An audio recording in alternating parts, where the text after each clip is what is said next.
Morning students.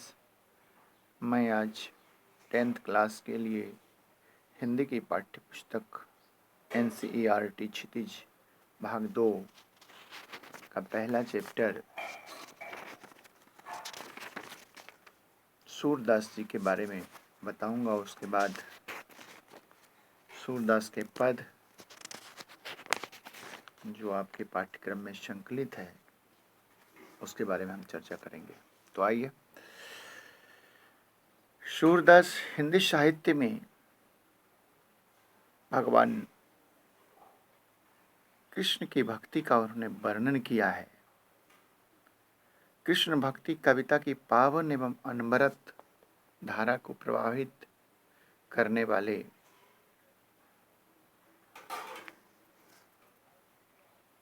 प्रवाहित करने वाले भक्त कवियों में महाकवि सूरदास का नाम सबसे आगे है। इनका जन्म 1478 में हुआ।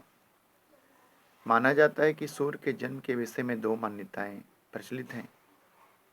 पहली मान्यता है कि उनका जन्म मथुरा के निकट रूनकता या रेणुका में हुआ था, और दूसरी मान्यता है कि दिल्ली के नजदीक सिही ग्राम में हुआ था। सूर जन्म से भले ही कहीं का हो, इतना तो विवाद से मुक्त है यही, वे महाप्रभु वल्लभाचार्य के शिष्यों में प्रमुख तथा अष्टछाप के सर्वश्रेष्ठ कवि रहे। सूरदास मथुरा और वृंदावन के बीच गौ घाट पर रहा करते थे और वहीं श्रीनाथ जी के मंदिर में कीर्तन किया करते थे।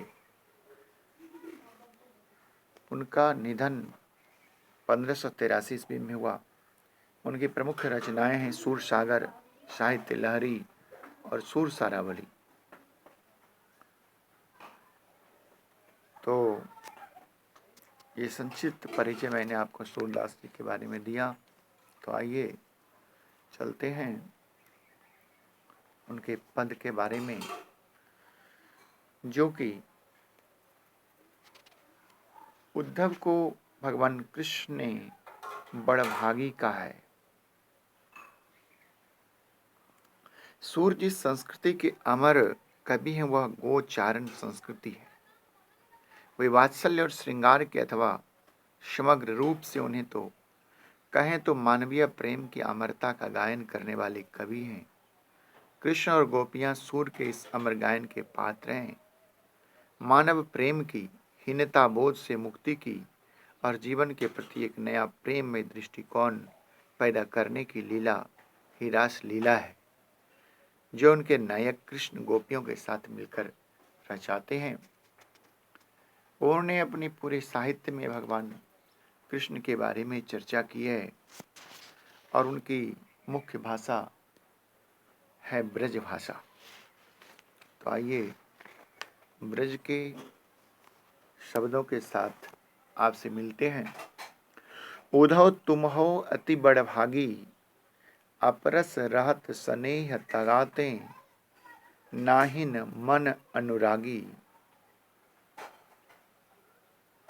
पूरा ए निपात रहत जल भीतर, तारस देह न दागी, ज्यों जल माह तेल की गागरी, बूंद न ताको लागी, प्रीति नदी में पाँव न बोरियो, दृष्टि न रूप परागी, सूरदास अबलाहम भोरी, गुर चाटी जो पागी। तो उद्धव तुम हो अति बड़भागी। उद्धव जो हैं गए हुए हैं गोपियों के पास। कहाँ? तो क्यों गए हैं गोपियों के पास?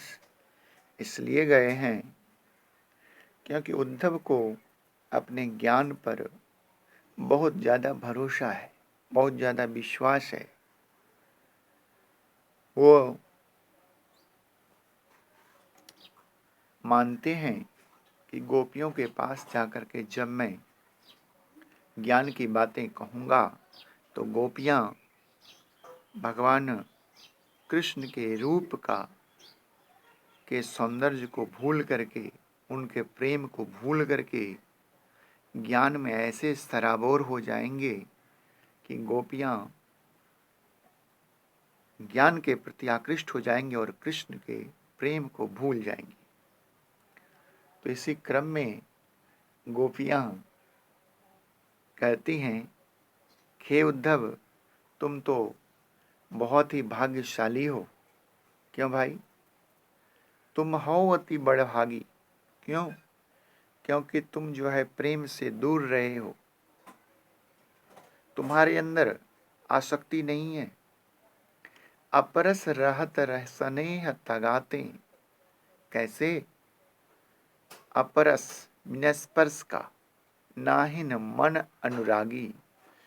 बिना स्नेह का तुम जो है स्नेह से दूर रहे हो। स्नेह ने तुझको टच तक, स्पर्श तक नहीं किया है।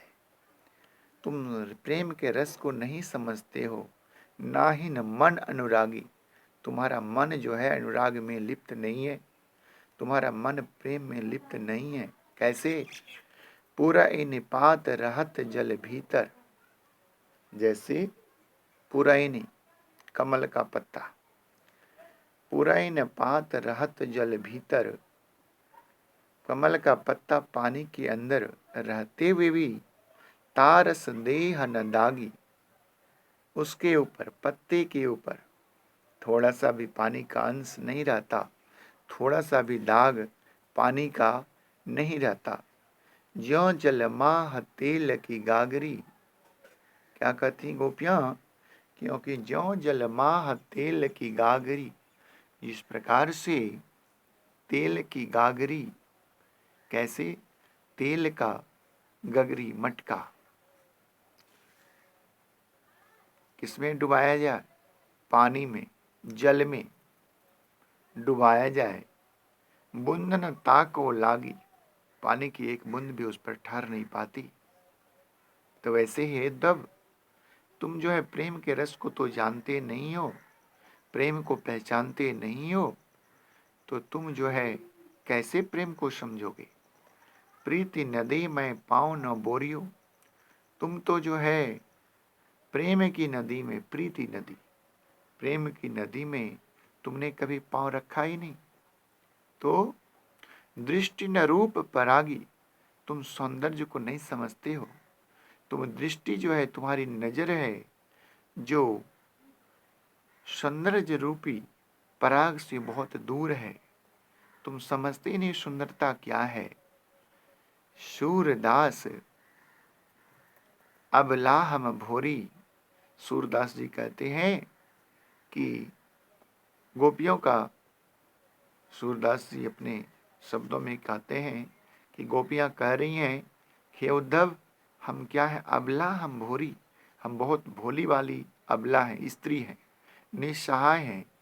गुर चाटी ज्यों पागी।